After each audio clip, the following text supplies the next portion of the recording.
you might be wondering why I have a face mask on, and that's because today's topic is going to be about face masks specifically. So I'll take this off now.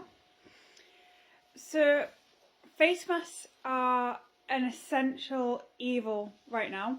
So they're needed to protect us against coronavirus, or at least reduce the spread, which is really important. So do not stop wearing face masks no matter what. It's super important that you do. But they're also quite polluting as well. So I'm going to start off and talk to you about disposable face masks. So in many situations, you have to wear a disposable face mask. You don't have an option in the matter. So some workplaces require you to wear a disposable one instead of a reusable one. And that's understandable. They will have designated bins for the face masks, and this will be because of the waste for a start is going to be contaminated in case anybody is carrying coronavirus, or if coronavirus particles end up on the surface on the outside of the face mask as well. And this waste is more than likely going to be incinerated. So it's important that when you are wearing disposable face masks that you do put them in the designated bins that are specifically for them as well. The other issue with disposable face masks is mostly due to people littering them, but also after they have been put in the bins, and also if they're put in kind of general bins as well, on the way to the landfill site or the incineration site or wherever it is they end up, some of the masks do end up escaping into the environment. And one of the issues that I've seen quite a lot recently, posted from charity organisations such as the RSPCA and the RSPB and others, is that the straps on face masks are getting caught around a lot of animals' legs. So to prevent this from happening, as this does cause breakages, it's caused a lot of animals to die and suffer and have to put to sleep if they're being found in time. So before you put your face mask in the bin, you need to cut the straps off. So if you don't fancy carrying a pair of scissors around with you all the time, I do this all the time at work. I just quite literally pull the straps off. They come off very easily, and that means that if by chance your face mask ends up out in the environment, then the straps are no longer on the mask for animals to get caught in them. Because as you can see, they're in a nice ring. Animal might go in. It's mostly birds that are getting caught in these as well. And before you know it, the straps are caught on the legs, and they get twisted. And before you know it, they end up with broken legs. So yeah, do try and pull the straps off. If you're unable to pull the straps off yourself because of some health conditions, do try to take a pair of scissors with you and just cut them off. It could reduce quite a lot of suffering.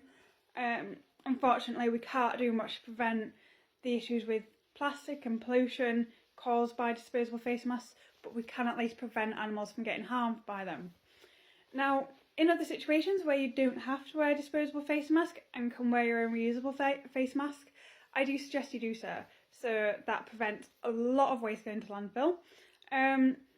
Now, to be even more sustainable yet, there are lots of different materials. So as we know, a lot of clothing and other materials are made from plastic-based fibres.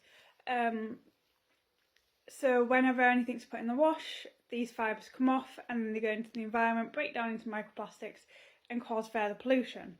To prevent against this, many retailers are selling compostable face masks made out of 100% cotton, so made them out of hemp and cotton. These are definitely the ones that you want to go for, especially if it's organic cotton. Organic is always better. I will post some links later for you to have a look of all the different styles, mostly on Etsy that I found, that are selling sustainable face masks made from more sustainable materials. One fibre though that I will tell you now to stay away from that you might think is good for the environment is bamboo.